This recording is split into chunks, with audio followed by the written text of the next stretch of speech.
자, 오늘 이제 포괄적 차별금지법 문제점이라는 이 강의 같은 설교 같은 강의를 좀 해야 되는데 대단히 어려운 내용이고요. 그리고 또 사실 하고 싶지 않은 주제.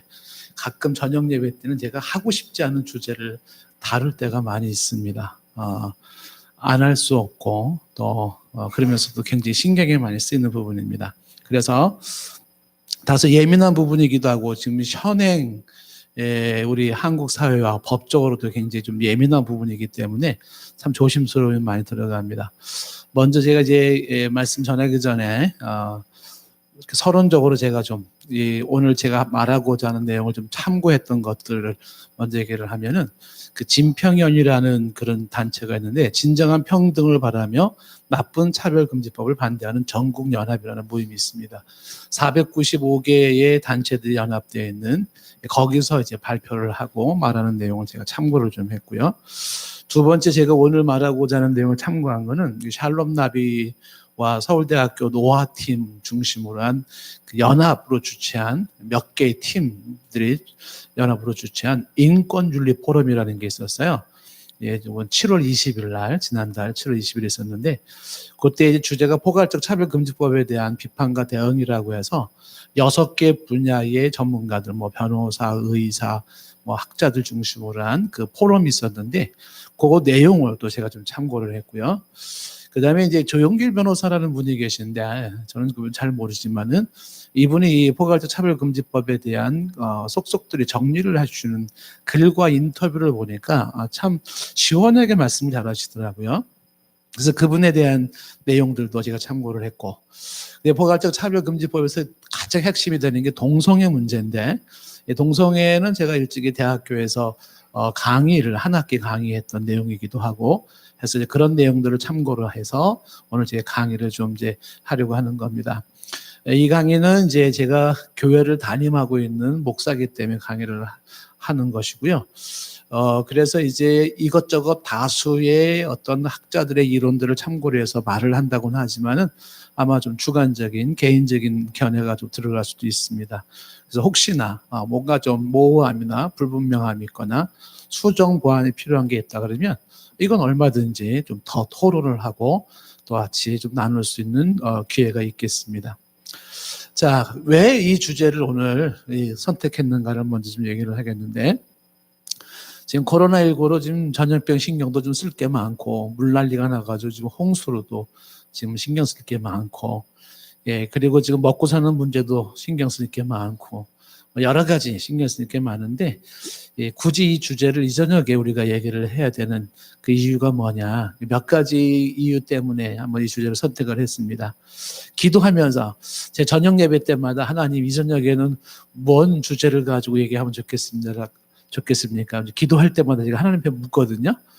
예, 그러면서 이제 하나님 앞에서 그래, 비록 어려운 주제이고 민감한 주제지만 또 이게 필요한 주제이기 때문에 이거를 좀 다루면 좋겠다는 좀 확신이 섰습니다. 왜 이걸 선택을 했냐면 이 주제가 굉장히 사안이 심각하기 때문에 그렇습니다. 사안의 심각성 때문인데 만약에 이제 이 법안이 이제 국회 통과는 안 될 것 같아요. 법안 올라가 있지만 국회에 만약에 통과가 된다면 지금은 안 돼도 나중에 또 올라갈 수 있기 때문에 통과가 된다면 이 법안이 입법화되었을 때에 나타날 수 있는 부정적인 파장이 생각보다 클 거라는 생각을 갖기 때문에 그래요. 그러니까 교회나 가정이나 우리의 자녀들이나 심지어 한국 사회에 또 미칠 부정적 영향이 매우 클 거다.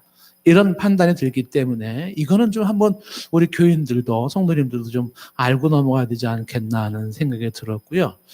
그 다음에 이제 이 주제를 선택한 또 하나 이유는 이제 다분히 이건 이제 개인적인 견해입니다만은 이러한 포괄적 차별금지법 같은 내용들을 법안으로 합법화시키고 그걸 법률화시키려고 하는 이런 움직임이 개인적으로 보기엔 단순해 보이지가 않습니다. 단순해 보이지 않는다는 건 뭐냐면 배후에 어떤 세력이 이 내용을 조장하고 있지 않나 하는 생각을 갖는 겁니다.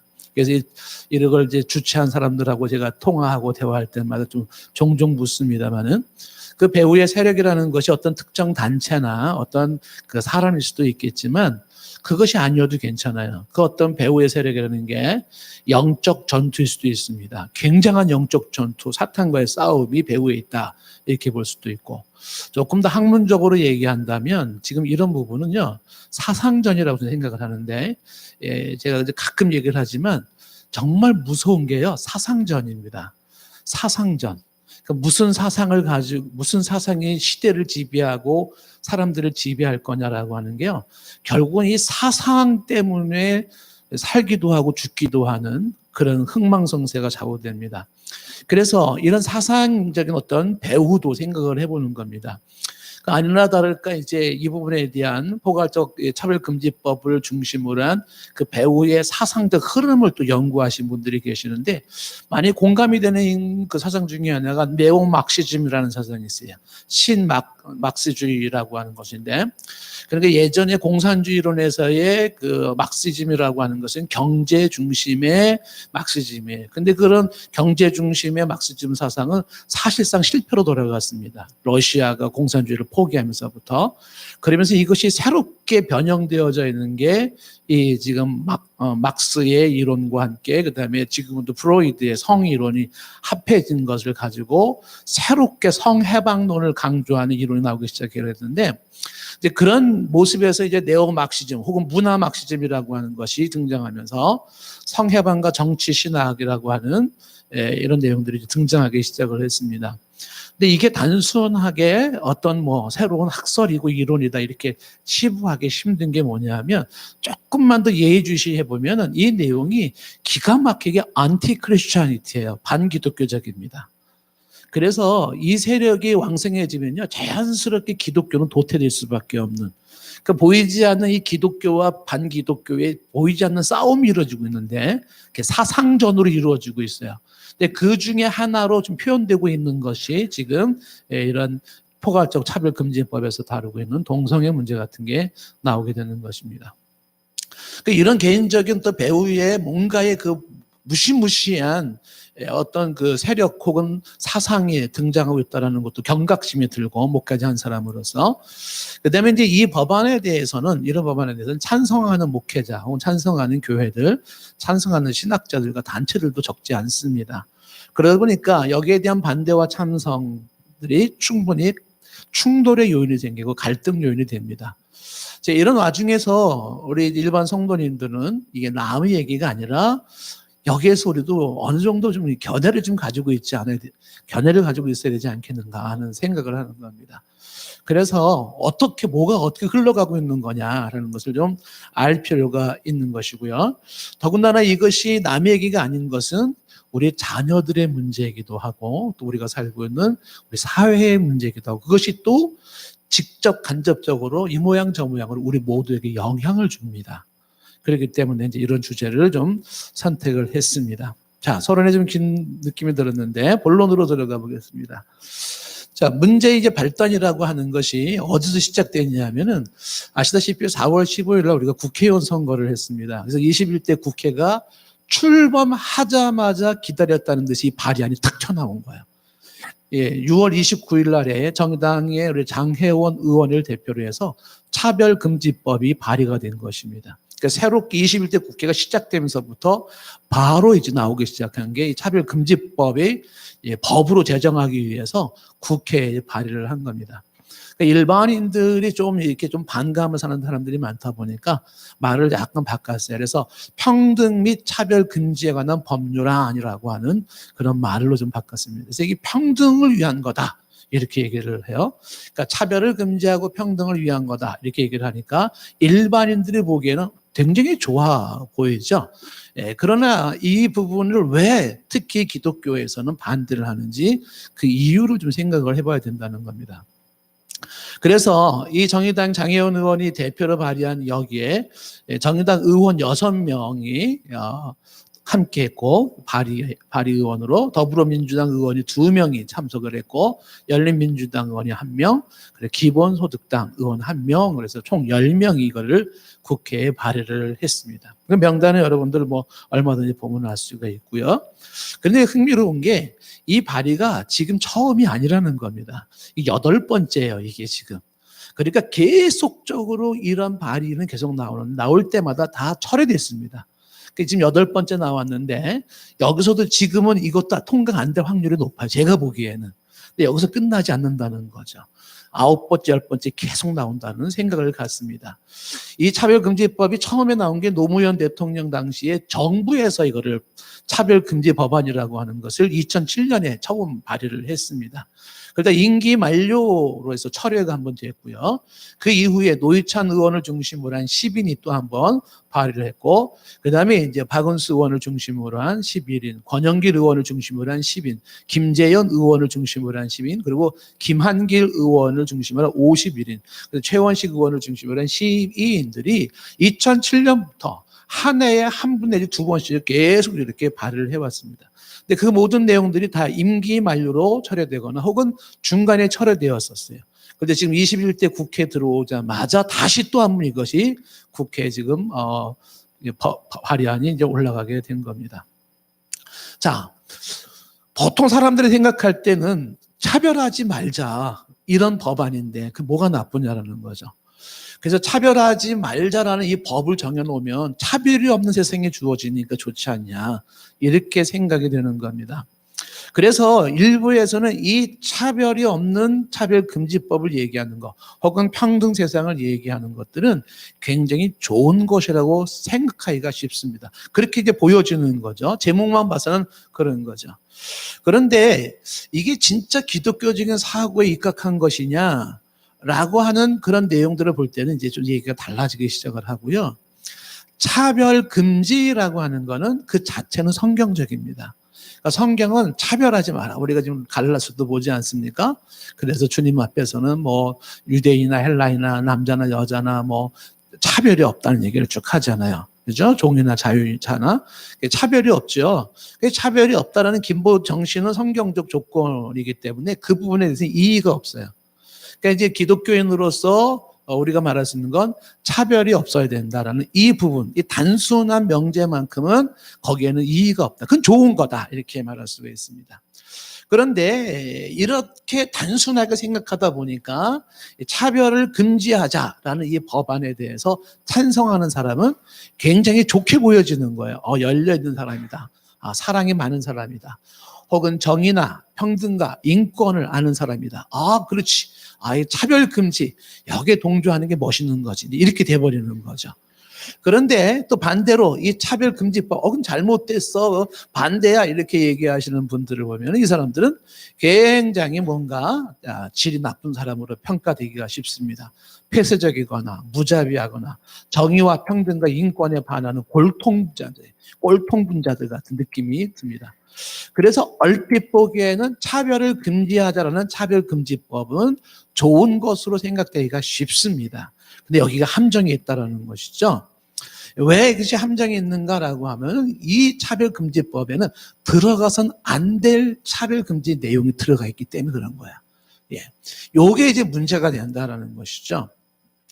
흥미로운 것이 이제 8월 4일 날, 그러니까 얼마 전이죠. 국민일보 신문에 보니까는 이 법안을 이제 국회에서 발의를 하고 국민동원, 청원 찬성수를 이렇게 보니까는 한 달 동안에 10만 명을 채워야 되는데 찬성하는 사람은 25,123명이었었어요.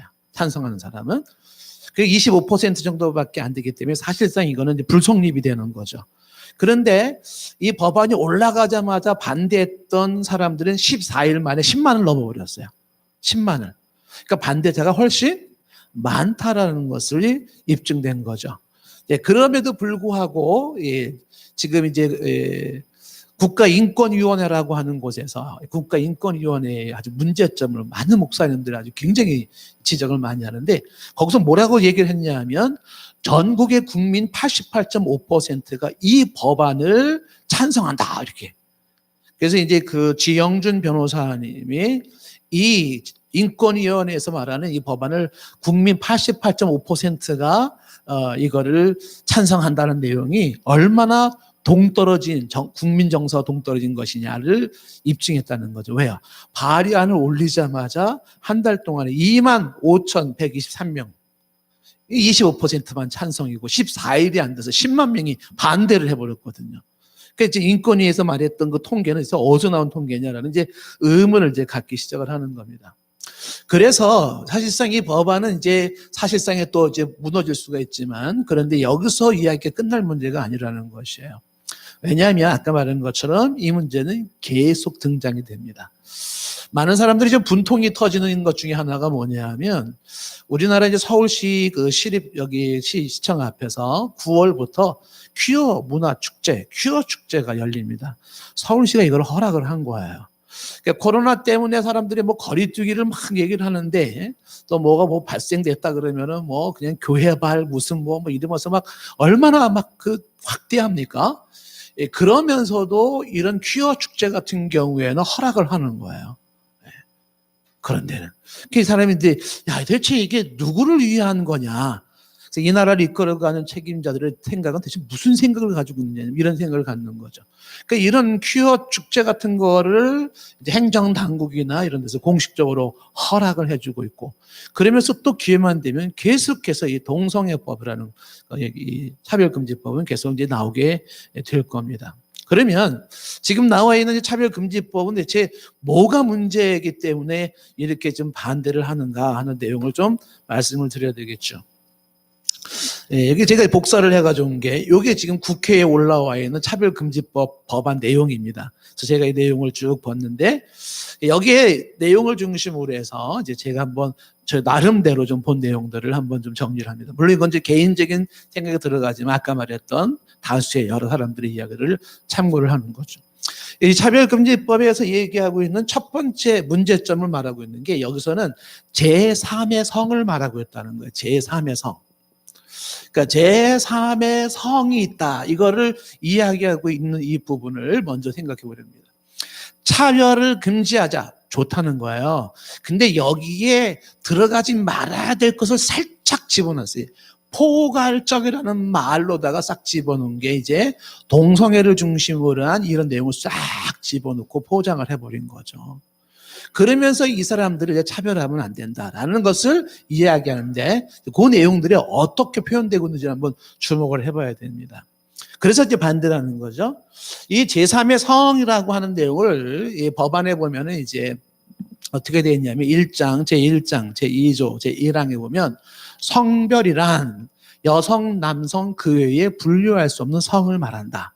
그러니까 여성과 남성만 있는 게 아니라 분류할 수 없는 성이라고 하는 또 다른 성을 명시하고 있는 거죠. 이런 부분 차별하면 안 된다라는 걸 지금 둔 거예요. 그 다음에 이제 제1장, 제2조, 제5항에 가면은 성별 정체성이란 단어가 나와요. 성별 정체성. 성별 정체성이란 자신의 성별에 관한 인식 혹은 표현을 말하며, 그러니까 자신의 성별에 관한 인식 혹은 표현을 말하며 자신이 인지하는 성과 타인이 인지하는 성이 일치하거나 불일치하는 상황을 표한다라는 거예요.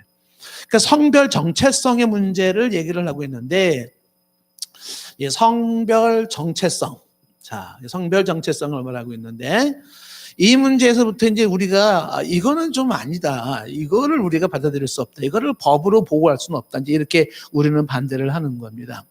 그러니까 여기서 말한 그 외의 성이나 제3의 성이라고 하는 성별 정체성은 뭐냐면, 우리가 알고 있는 성별은 남성과 여성이죠. 근데 남성과 여성만 있는 게 아니다라는 거예요. 그 외에도 성은 여러 가지가 있다. 그래서 학자들마다 30가지에서 50가지, 70가지로 성을 얘기를 해요. 굉장히 많습니다. 남성, 여성, 양성, 무성, 다성, 중성, 굉장히 많아요. 그러니까 성을 한두 개로, 두 개로만 얘기하는 건 옳지 않다.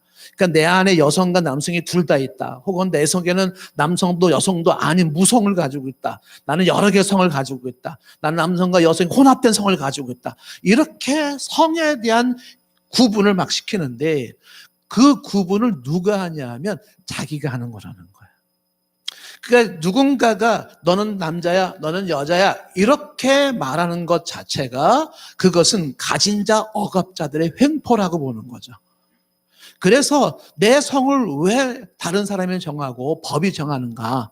나의 성은 내가 정한다. 이렇게 자기 결정권을 강조하기 시작을 하는 겁니다. 근데 이런 내용들이 이제 어디서 나왔냐면 그 주디스 버틀러라고 하는 사람이 1960년대 퀴어 이론이라고 하는 그런 사상을 냈어요. 근데 여기서 이 사람의 핵심 사상이 뭐냐면 자신의 성은 자신이 결정한다. 이게 핵심 내용인 거죠. 그러니까 나의 성은 내가 결정한다. 그러니까 이제 어느 날 이제 뭐 어느 남자가 말하기를 나는 타고난 게 신체적으로는 남자지만 내가 나를 여자라고 생각하면 난 여자인 거예요. 그걸 인정해야 된다는 거예요. 신체적으로는 여자지만 나는 남자라고 생각하면 그걸 남자로 인정을 해야 된다. 이제 이런 주장들이 있은 거죠. 이게 이제 버틀러라고 하는 사람 주장인데 이게 소위 말하면 이제 레즈비언이라든지 뭐 게이라든지 LGBT 그 사람들이 그걸 굉장히 좋아하는 내용이죠. 이런 사람들이 주장하는 내용이 뭐냐면 성해방이에요. 그래서 이 전통적인 굳어져 있는 성에 묶이지 말자라는 거죠. 그래서 프리섹스 사회를 만들자. 낙태를 합법화하자. 간통법을 폐지하라. 우리나라는 간통법 폐지했죠, 이미. 동성애를 대체 생활 방식으로 만들자. 이런 것들이 계속 강조되기 시작하면서 이거를 인권이라는 이유로 합법화시켜달라는 거예요. 합법화시켜달라. 그러니까 이 인권 문제가 나오면 제가 설교 시간에 얘기했잖아요. 인권 얘기만 나오면 사람들 꼼짝 못하게 되어 있어요. 누가 인권을 반대합니까? 그러니까 인권 문제 나오면은요, 그거를 반대하면 반인권주의자가 되기 때문에 그 사람은 타도의 대상이 돼버려요. 그러니까 인권이라는 말만 나오면 꼼짝 못해요. 그 여기다가 싹 싸잡아놓은 게 뭐냐면 바로 이런 제3의 성 혹은 자유로운 성해방의 이론이 들어가면서 이걸 주장하는 사람들을 인권이라는 이름으로 보호를 받아야 된다라는 것입니다. 그래서 이제 많은 학자들이 자기 결정권이라는 것이 그게 무분별한 이기적인 결정권을 그것을 자기 결정권으로 다 받아들일 수는 없지 않느냐라는 얘기가 나오는 거죠. 자기 결정권의 남용이라는 게 있어요. 자기 결정권의 남용. 대표적인 얘기가 뭐냐면 자살입니다. 자살을 생각할 때 이렇게 말하는 거죠. 내 생명은 내 거야. 내가 결정해. 내가 죽는다는데 이렇게 되는 거죠. 그 누군가 자살하려고 할 때 막으면 어떻게 돼요? 내가 내 생명 죽겠다는데 너 뭐야? 왜 참석이야? 이거 차별이 되는 거죠. 근데 내비둬 이렇게. 그러면 그래 맞아. 자기 결정권이지. 넌 죽으니까 죽어. 지켜보고 있으면 자살 방조죄에 걸려요. 어쩌란 얘기예요. 이렇게 돼버리는 거예요. 그러니까 이 자기 결정권이라고 하는 부분이 가지고 있는 문제가 굉장히 많다는 거죠. 낙태도 마찬가지고요. 자기 결정권으로 함부로 할 수 있는 문제가 아니라는 거죠. 각종 범죄 행위가 자기 결정권이라 해서 통용될 수 있겠는가 하는 거죠. 타인에게 피해를 주고 공동체를 파괴하면서까지도 자기 결정권은 내가 결정한 거, 내가 그렇게 하겠다는데 이게 과연 옳은 것이냐라는 거죠. 그러니까 자기 결정권이라고 하는 것에 남용이 만들어내는 게 있다라는 거죠. 그 중에 하나가 성적인 부분이다. 그래서 이제 우리가 이 제3의 성이라는 거는 개인이 자기가 내 성을 정한다라고 하는 것을 반대하는 이유가 보통 기독교에서는 반대하는 첫 번째 이유가 비성경적이기 때문에 일단은 반대하는 거예요. 그러니까 남성과 여성이라고 하는 것, 이 두 개의 양성만이 하나님이 인간에게 부여하신 고유의 성이다. 그래서 이 성이라고 하는 남성과 여성은 천부적인 거라는 거죠. 신이 내게 부여한 거예요. 그래서 마치 우리 인간은 태어날 때 자기가 자기 결정권을 못 갖는 게 몇 가지가 있잖아요. 나라. 여러분 태어날 때 한국에서 태어나고 싶어서 태어나신 분 계세요? 혹시 여러분 자기 결정권에 의해서 저는 코리아에서 태어나겠습니다 해서 태어났나요? 그게 아니죠. 이게 자기 결정권 통하지 않는 게 부모, 그 다음에 나라나 부모, 생년월일 그런 것처럼 성도 이게 자기가 결정하는 게 아니다라는 걸 하나님이 부여하신 천부적인 창조 질서라고 보는 거죠. 근데 이거를 굉장히 중요시 여기는 이유가 있습니다. 왜 이렇게 중요시 여기냐면 이 창조 질서가 깨질 때마다 나타나는 게 사회의 무질서였다라는 거야. 그 역사적 교훈을 가지고 있었던 사람들이기 때문에 이 사회적 무질서 혼란이라고 하는 것은 인류의 파멸과 파괴를 가져온 역사적 교훈을 보면서 창조 질서를 거스릴 수가 없다라는 그런 믿음을 가진 자들이기 때문에 하나님의 정해주신 양성을 제3의 성으로다가 그렇게 자기가 결정할 수 있는 건 아니다라고 보는 거죠. 그래서 반대하는 것이죠. 그리고 지금까지 우리나라의 헌법에는요, 지금 남성과 여성, 양성만 얘기하고 있지, 제3의 성은 헌법으로도 지금 말하고 있지 않다는 겁니다. 그러니까 제3의 성을 말하고 있다는 것부터가 그것은 위헌의 요소가 크다는 거죠. 위헌이라는 겁니다. 그래서 그것은 우리가 받아들일 수가 없다라는 거죠. 그래서 이 차별금지법이라는 그 속에 제3의 성을 인정해야 된다라고 하는 이 내용이 들어가 있어서 반대한다라는 거예요. 두 번째 반대하는 것은 가장 뜨거운 이슈가 뭐냐면 동성애를 인정하고 있다는 거예요. 차별금지법에는 동성애. 이 동성애라는 것은 여러분들이 많이 들었지만은 남성이 남성을 좋아하고 사랑하고 여성이 여성을 좋아하고 사랑하는데 그냥 사랑하는 게 아니라 이성적으로 사랑하고 그다음에 여기 이제 동성애에 대한 얘기 한번 제가 직접 한번 읽어볼게요. 뭐라고 되어 있냐면 제 동성애에 대한 거 1장 2조에 보시면은 4항에 보시면 이런 말이 나옵니다. 성적 지향이 이게 동성애를 말하는 건데, 성적 지향이란, 이거 지금 그대로 법률로 올라온 거 제가 읽어볼게요. 보세요. 성적 지향이란 이성애, 동성애, 양성애 등 감정적, 호의적, 성적으로 깊이 이끌릴 수 있고, 그 다음에 뭐라고 나왔냐면, 이성애, 지금 동성애, 양성애가 이끌릴 수 있고, 친밀하고 성적인 관계를 맺거나 맺지 않을 수 있는 개인의 가능성을 말한다. 그러니까는 지금 이성애든 동성애든 양성애든지 간에 성관계를 갖는 것을 허락한다. 이게 들어가 있는 거예요. 그러니까 성적 지향권이라는 이름으로 인해서 지금 우리가 흔히 얘기하고 있는 결혼한 부부들이 남자와 여자가 결혼해서 성생활을 한다라는 그런 내용이 아니라, 그것이 아니라 동성애들도 성적으로 끌리면 성관계를 가질 수 있다. 이거를 법으로 정해놔야 된다. 합법화해야 된다. 이게 차별금지법 안에 들어가 있는 것이에요. 그러니까 이 차별금지법이라고 하는 것이 단순히 평등을 위한 법이 아니라 이 저희가 뭐냐면 동성혼을 합법화시키려는 의도로 이 법안이 나오는 거라고 보여지는 거예요.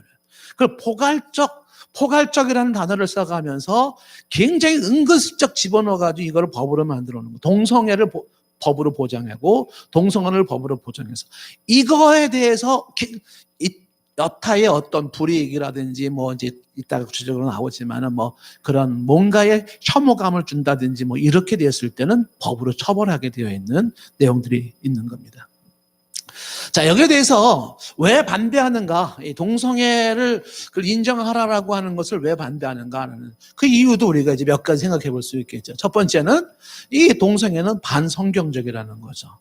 그러니까 하나님의 창조 질서, 아까 내가 말했지만 창조 질서는 남녀의 양성 간의 결혼으로 이루어지는 것이고 거기서의 성생활을 말할 수 있는 것인데, 동성 간에는 성경이 금하고 있다는 거예요. 근데 이게 굉장히 이제 신학적으로 이제 논쟁이 굉장히 많이 되어지고 있어요. 그래서 성경에는 과연 동성애를 금하고 있는가? 라고 했을 때 소돔과 고모라 성이 동성애의 문제를 다루고 있는 것인가? 레위기에서 금지하고 있는 게 과연 동성애를 금한 것인가? 사도 바울이 읽은, 우리 좀 전에 읽은 성경 말씀에 여자와 남자로 순리대로 하지 아니한 그것이 동성애를 말하는 거냐? 수많은 논쟁이 있지만은요, 그러나 보편적인 성경 해석자들의 모습들은 그건 다 동성애를 이야기한다라는 것을 말하고 있습니다. 근데 이 부분에 대한 이제 많은 또 반대 이론들이 이제 신학적으로 나오곤 있지만, 그러나 우리는 알고 있기를 동성애는 성경이 금하고 있는 것이기 때문에 인정할 수가 없다는 것이죠. 그 다음에 이게 반성경적인 것뿐만 아니라 이 동성애는 반인륜적이라는 거예요. 왜 그럴까요? 반인륜적인 것은 만약에 남자와 남자끼리 결혼하고 여자와 여자끼리 결혼한다 그러면 후손이 없어져 버리는 거죠. 후손이 없어요. 가뜩이나 지금 결혼도 안 하고 애도 안 낳으려고 그러는 상태에서. 예? 이것은 반인륜적이다. 그러니까 다음 세대를 보장할 수가 없다라는 것이고요. 그 다음에 이것이 이제 반사회적이기 때문에 반대한다라는 것인데, 참 기가 막힌 게요, 동성애를 허용하면 여기서 끝나지 않는다는 거예요. 동성애를 허용하게 되면 나아가서 다자성애. 제가 구체적으로 설명을 안 해요. 역겨워가지고 설명을 못 합니다. 다자성애, 소아성애, 그 다음에 군인 간 동성애, 근친혼, 수간, 중혼, 잡혼, 난혼. 이거 단어 하나하나 설명을 제가 못 합니다. 너무 낯뜨거워가지고요. 네. 이게 아까 말했던 프리섹스 사회를 만드는 성해방. 근데 이런 것들을 의도하는 사람들이 있더라는 거예요. 근데 이걸 어떻게 우리가 수용하고 이걸 법으로 보장을 해줘요? 그래서 이 차별금지법은 그래서 우리는 반대한다라는 것이. 다시 말하면은 이 동성애를 이거를 허락하라라고 하는 이 내용 속에는 성적인 문란에 대해서 여기에 대해서는 각각부터 책임질 사람이 없어지는 거예요. 이 동성애라고 하는 이런 내용이 왜 나왔는지 아십니까? 이 단어라는 게 에이즈 질병 때문에 나온 말이었었어요. 그러니까 에이즈라는 게 질병이 나오기 시작하면서 그 원인이 뭔가를 추적해 나가다가 이게 동성간에서 나타나는 문제, 개간이라는 게 있잖아요. 개간. 집에 가서 사전 찾아보세요. 이런 데서 나오는 거예요. 그래서 이런 각종의 성적인 문란, 에이즈 질병 같은 것들을 이거를 우리가 이런 걸 반대하면서도 이걸 반대하는 거죠. 근데 이제 사람들이 그것도 막 논란의 여지가 많이 있어요. 과연 에이즈 때 동성애 때문에 에이즈가 늘었다고 하는 통계가 맞느냐 틀리냐 막 하는데 제가 이제 지난번에도 서울대학교에서 이제 그 포럼할 때 갔는데 한 의사가 자기는 밝히고 싶지는 않대요. 공개적으로. 근데 의사의 양심을 가지고 수많은 에이즈 환자를 치료했던 연세대학교 의사님인데 그분이 얘기할 때 통계적으로 이게 에이즈가 동성애로 인한 거냐 아니냐는 말이 많은데 본인이 직접 치료했던 환자들을 보면은요 동성애자들로 인한 에이즈 그리 많답니다. 그냥 양심선언을 하더라고요. 그분은 국가에도 관련된 분이기 때문에 자기 이름이 밝혀지는 건 원치는 않는다 그래서 얘기를 하시더라고요. 제가 직접 들었습니다. 자, 그래서 이 포괄적 차별금지법이라고 하는 것은 동성애를 인정해야 하자라고 하는 내용을 들어가기 때문에 반대한다는 얘기예요. 그리고 이게요, 헌법에도 이것은 금지되어 있습니다. 위헌이에요. 헌법에도요, 결혼은 동성 간에만 결혼하게 되어 있습니다. 그래서 헌법에도 위반되기 때문에 이 동성애는 반대한다는 것이고요. 그 다음에 이제 우리가 얘기하는 것은 뭐냐면, 우리가 동성애와 동성애자를 구분을 해야 한다는 거죠. 그러니까 이제 이 동성애가 있고 동성애자가 있어요. 그 동성애와 동성애자의 차이는 뭐겠어요? 동성애라고 하는 건 좀 전에 얘기했던 호모섹슈얼리티죠. 동성애자는 동성애를 하는 사람이에요. 그러니까 우리가 지금 얘기하는 건요, 이 동성애자가 아니에요. 일단 뭘 얘기하는 거냐면 이거 얘기하는 거야. 동성애. 그래서 우리가 죄다라고 하는 건 이게 죄라는 거죠. 물론 이거를 행하는 사람도 죄인이지만 우리는 성경적으로 말하기를 어떻게 말하냐면 죄는 미워하되 죄인은 미워하지 말자라는 거 아니에요.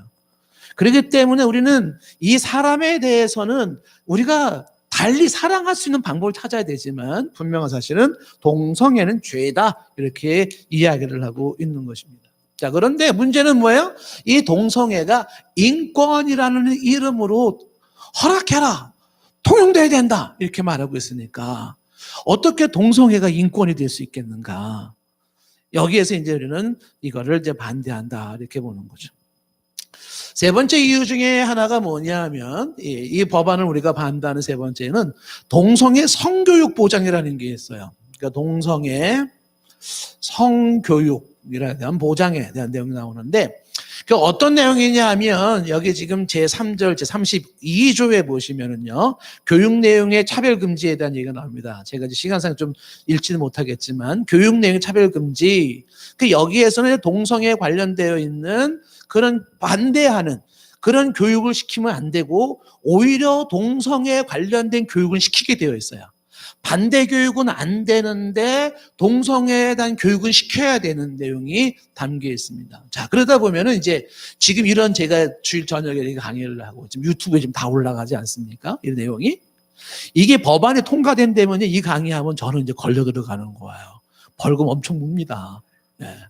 그래서 지금 이 법안이 아직 통과가 안 됐기 때문에 지금 이제 이렇게 마음 놓고 얘기를 하지 않겠어요. 마음 놓고 얘기하는 것도 아니에요. 이게 또 누가 시비를 걸면 논란의 여지가 되겠죠.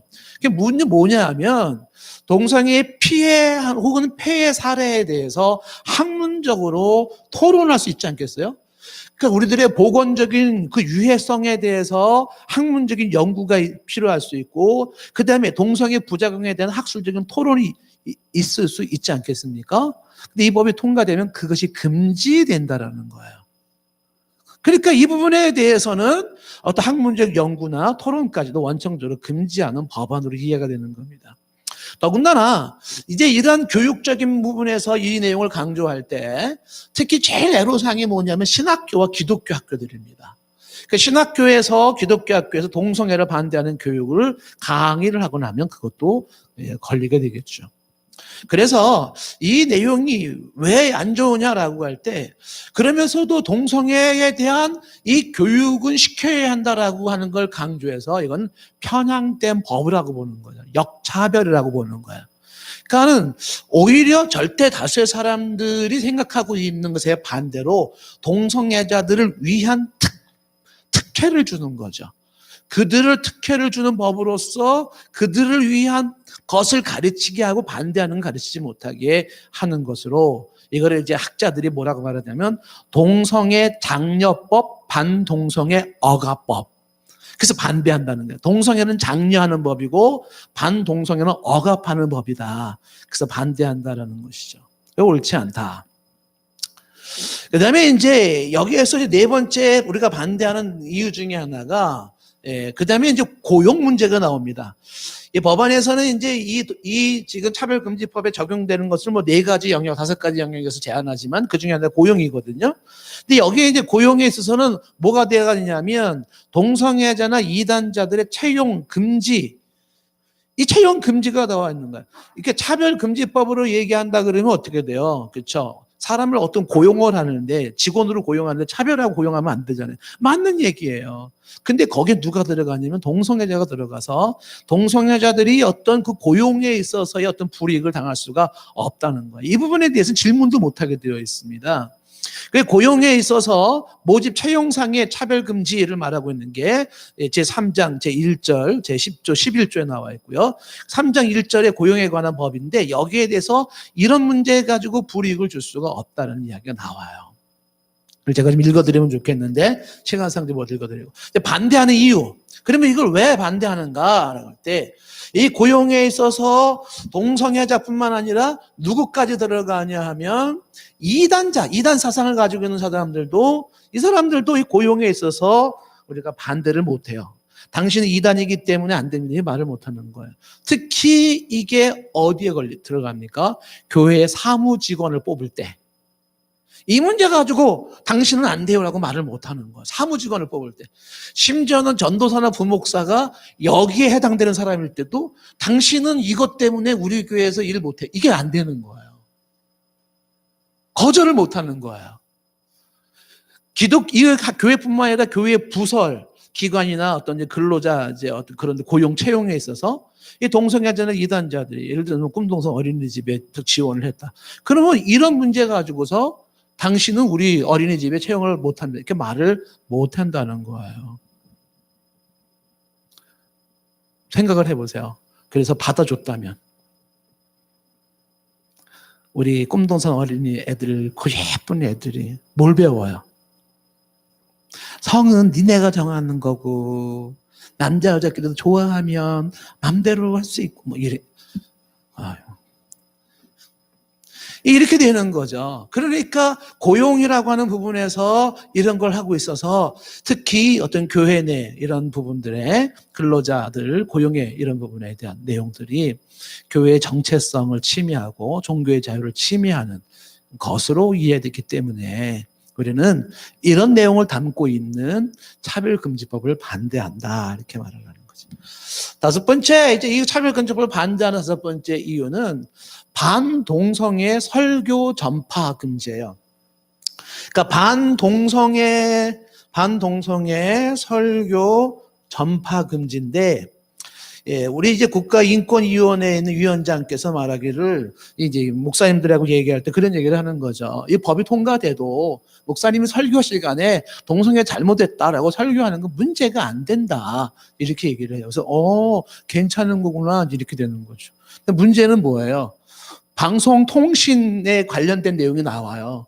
그 내용 중에 하나가 뭐냐면 전파금지인데 그러니까 요즘같이 설교자들이 설교 내용이 실시간으로 동영상으로 유튜브 올라가잖아요. 그럼 뭐 다 걸려요. 근데 그리 걸리지 않더라도 교회에 들어오는 사람들 중에 동성애자가 들어오면 반대를 못 합니다. 재화, 시설, 사용에 있어서 이용자를 거절할 수가 없어요. 그럼 그 사람들이 느끼기에 난 혐오감 느꼈어 라고 얘기만 하면 인권에 제소할 수가 있습니다. 느꼈어. 그러면 설교한 사람이 그걸 입증을 해야 돼요. 나는 그런 의도가 아니었어. 이걸 입증을 해야 되는데 거의 불가능하다는 거, 입증은.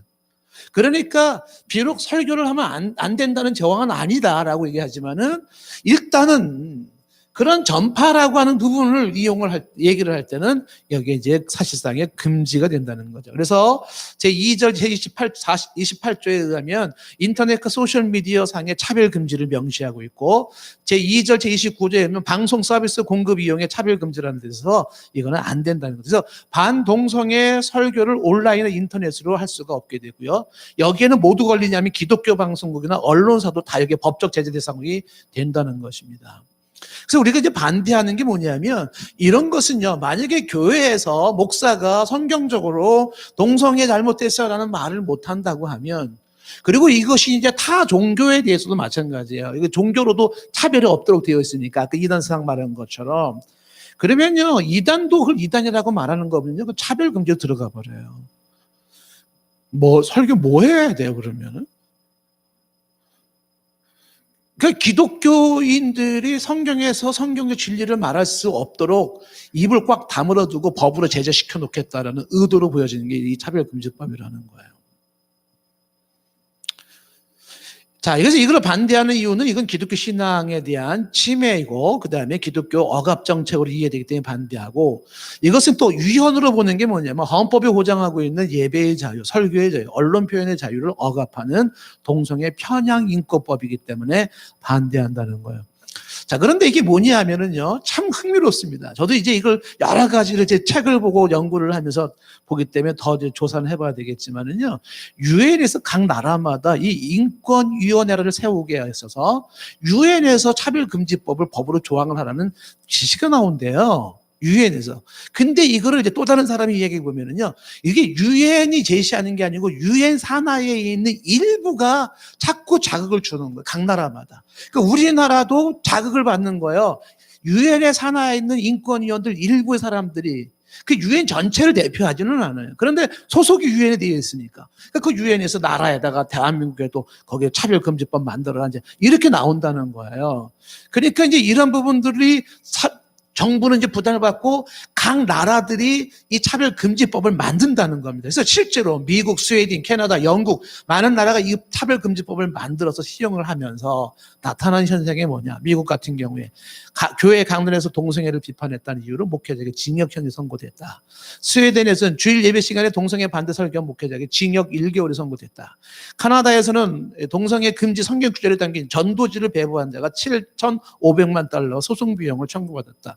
영국에서는 동성애 청소년 채용 거부로 성공회교회에 손해배상이 청구됐다. 이런 사례들이 나오는 거죠.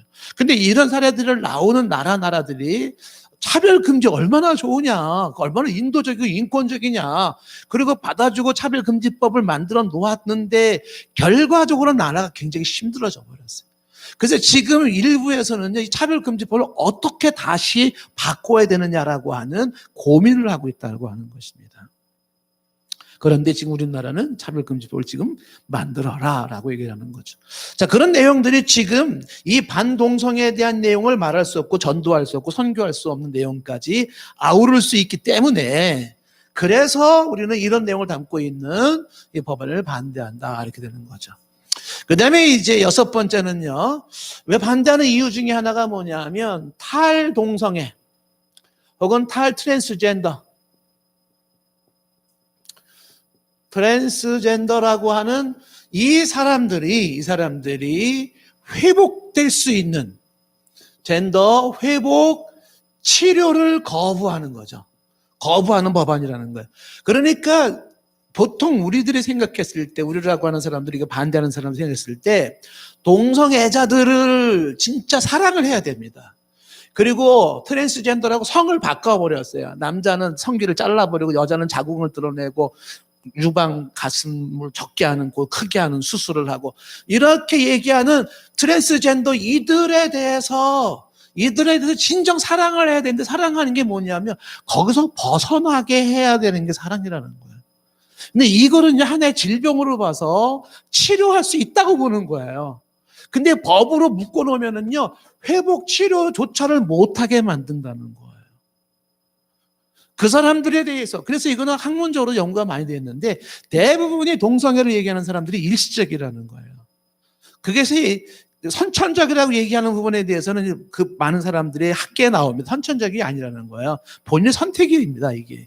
그런데 문제는 뭐냐면 이게 일시적인 현상으로 나타날 수 있는데 그러한 부분에 대해서는 알코올 중독처럼 치료를 해줘야 된다는 거죠. 그게 그들을 사랑하는 것인데 이거를 법으로 고정시켜 놓으면 그들을 치료할 수 있는 이런 회복 기회조차 박탈하는 것이기 때문에 반대를 한다는 것이에요. 2019년도 8월 사이언스지에 동성애는 선천적인 것이 아니다라는 게 나왔다고 하고요. 그다음에 헌법재판 판결이 3번에 걸쳐서 얘기한 게 동성애는 부도덕한 성적 만족 행위라고 헌법 판결이 3번 있었고 대법원 판결이 1번 있었답니다. 이건 성적인 자기 만족 행위에 해당되는 것이다. 그다음에 동성애라고 하는 것은 가정과 사회의 기반을 붕괴시키고 혼란을 초래한다라고 하는 게 2016년에 보건복지부에서 제4차 국민건강증진 종합계획서도 발표가 됐다는 것이죠.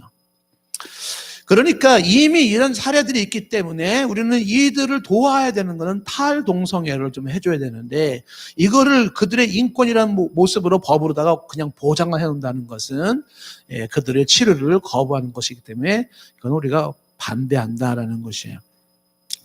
그 다음에 또 하나가 8번째 얘기하는 게, 아니 7번째 이제 우리가 얘기할 수 있는 게 뭐냐면 국가인권위원회의 권력화라고 해야죠.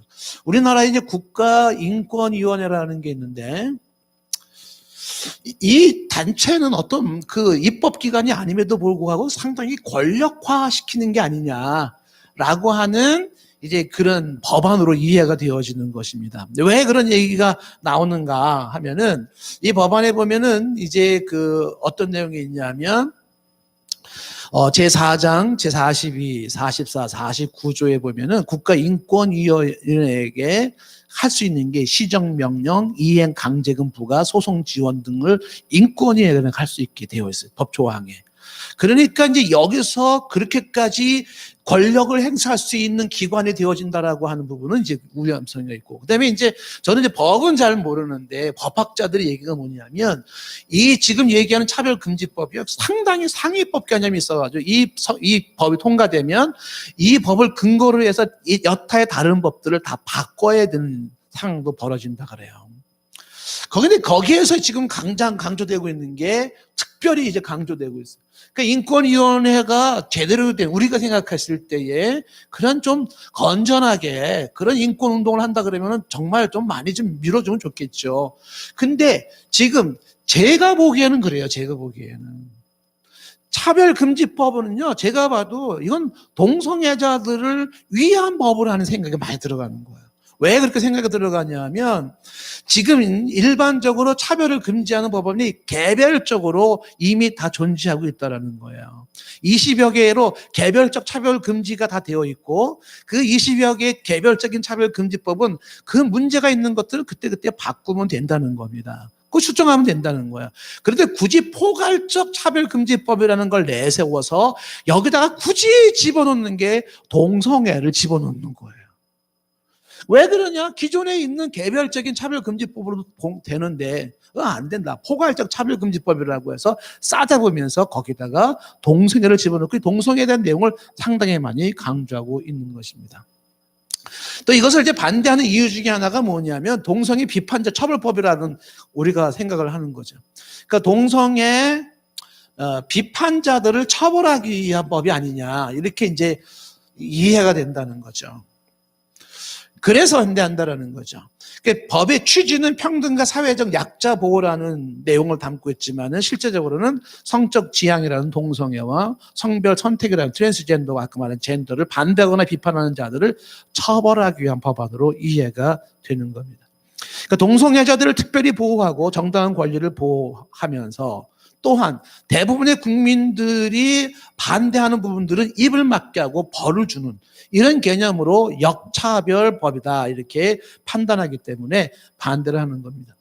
이외에도 이제 이단에 대한 비판에 대한 어려움이 생기게 되고요. 그런 게 있습니다. 자, 이런 작금의 차별금지법에 대해서 지금 몇 가지를 좀 얘기를 하고 있는데 우리가 이제 결론적으로 얘기한다면 이거는요 성경적이지 않다는 하나의 생각을 갖게 되고 그리고 이것은 가정을 해치하는 법안으로 이해가 되어지고 도덕을 파괴하고 죄와 혼란을 조장하고 그리고 진정한 표현의 자유를 또 억압하는 모습과 그리고 지금 이 특정인에 대한 소위 소수자라고 하는 사람에 대한 그들에 대한 내용을 강조해서 오히려 또 사람들이 피해를 입을 수 있는 역차별평등법, 그래서 이걸 나쁜 평등법 이렇게 얘기를 해요. 그래서 우리는 그것을 반대한다라는 내용입니다.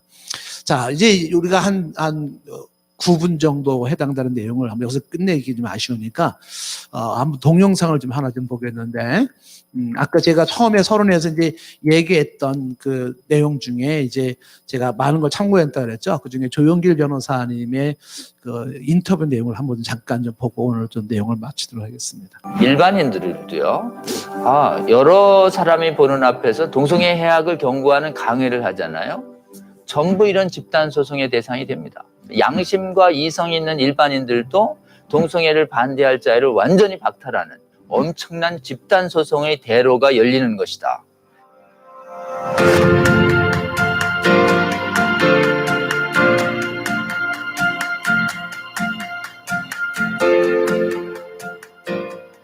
차별금지에 대한 이 차별에 대한 제3조 조항이 있는데요. 개인 집단을 분리구별 제한 배제 거부하거나 불리하게 대우하는 행위 이렇게 되어 있습니다. 법조문에는 동성애자 개인이나 집단을 특정해서 비난해야 되는 것처럼 이렇게 되시지만 지금 국가인권의 보고서가 있습니다. 동성애를 비정상이라고 하는 상담 이 정도의 완화된 표현도 차별로 예시되어 있습니다. 그리고 이성애가 정상이라는 상담, 동성애를 직접 언급 안 해도 정상을 언급해도 반사적으로 차별이라는 거예요. 남녀가 결합해서 결혼하는 것이 정상이다. 이 정도도 다 차별로 예시하고 있습니다. 사실 차별은 여기 개인과 집단을 구별 배제하는 것에 대해서 이들은 어떤 해석론을 적용하냐면 동성성행위라는 인간 행동을 비난하는 건 동성행위자라는 인간을 비난하는 거랑 이렇게 똑같다고 우깁니다. 죄를 비난하면 죄인을 정죄했다고 우기는 거예요. 성경의 대원리는 하나님이 죄는 미워하시지만 죄인은 사랑하시거든요.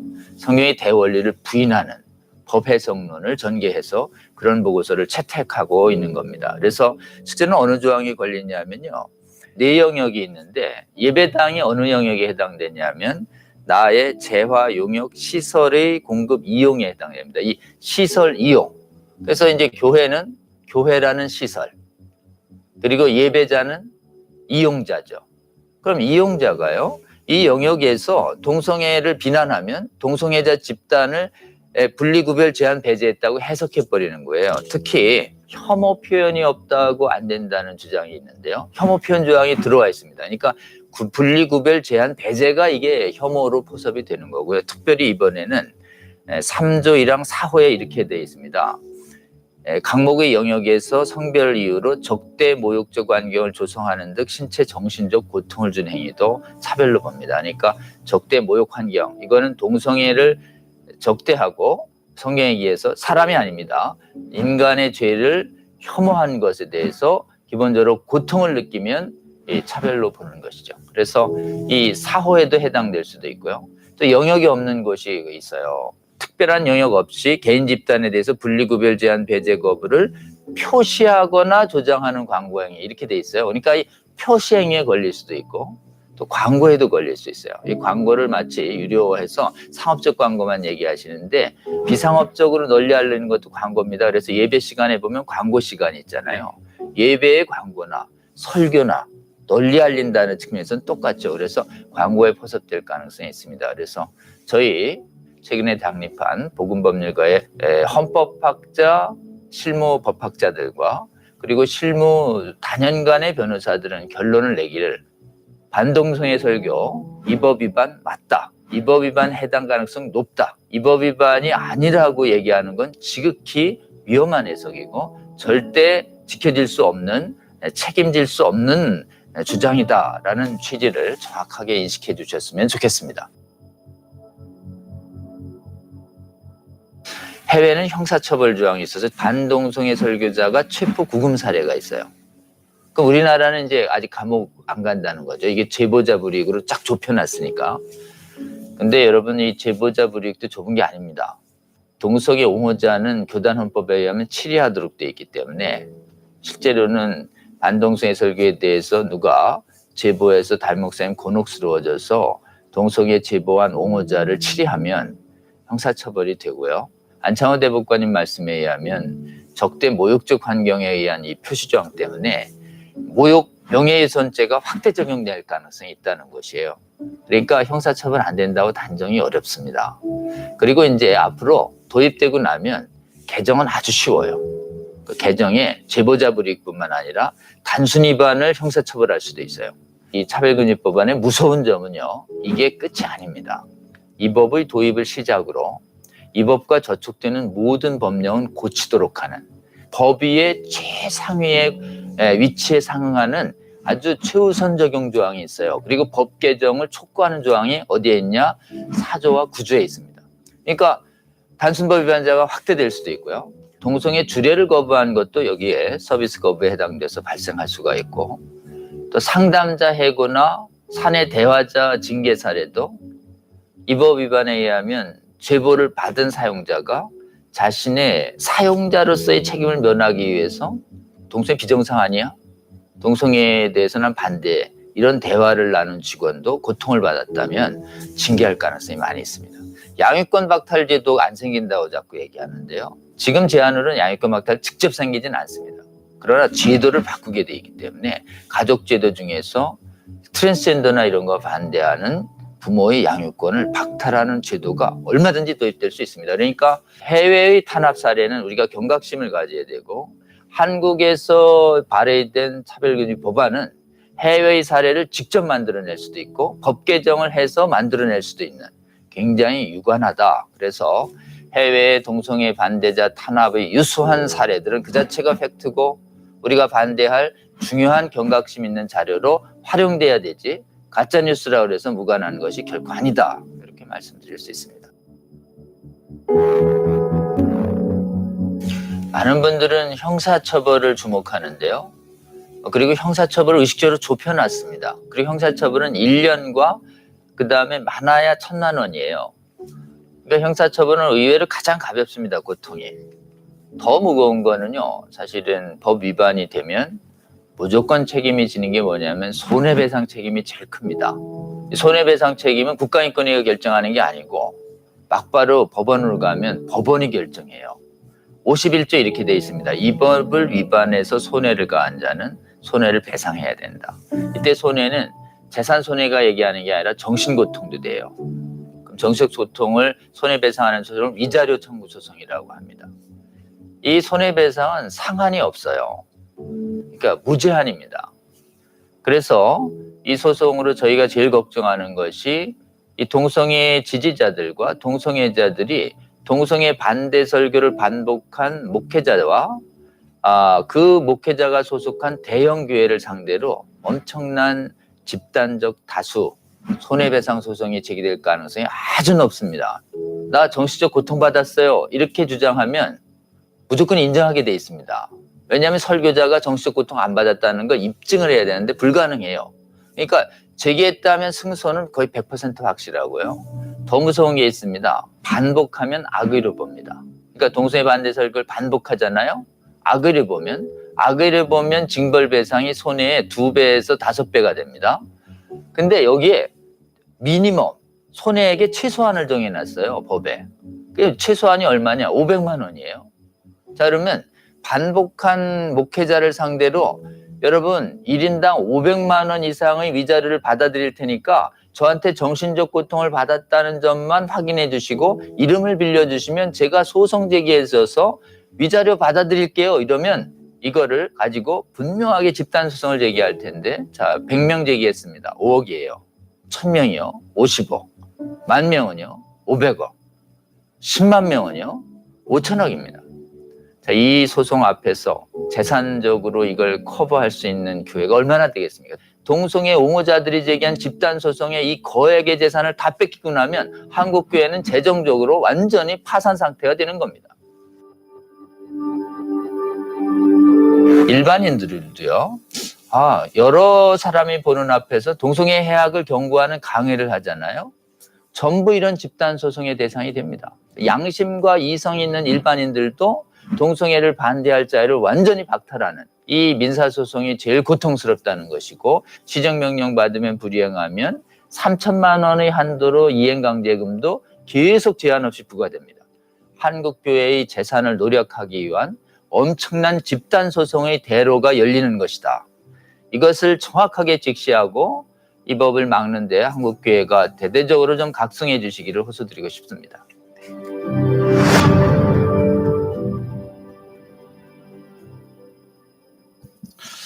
차별금지법 하는데 그게 이제 어떤 건지 대충 여러분들이 조금 감 좀 잡으셨죠?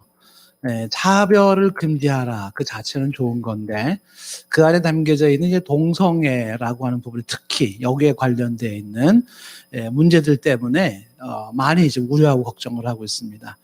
그래서 지금 이제 이게 현재 국회에 발의가 되어서 이것이 이제 통과가 안 된다 하더라도 또 이거는 여기서 끝나지 않고 계속될 수 있는 문제이고, 또 저와 여러분들이 이런 흐름이 있구나, 또 이런 게 있구나라는 거를 좀 인식하시고 또 좀 분별력을 가지시고 하면 좋을 것 같아요. 그리고 다행히 그 국회에 이제 이거 입법 예고를 했을 때에 반대하는 사람들이 14일 정도에 10만 명이 넘었다라는 거는 많은 크리스찬들이 이제 동의를 한 거예요. 반대합니다라고 동의를 한 거죠. 잘했다고 생각을 해요.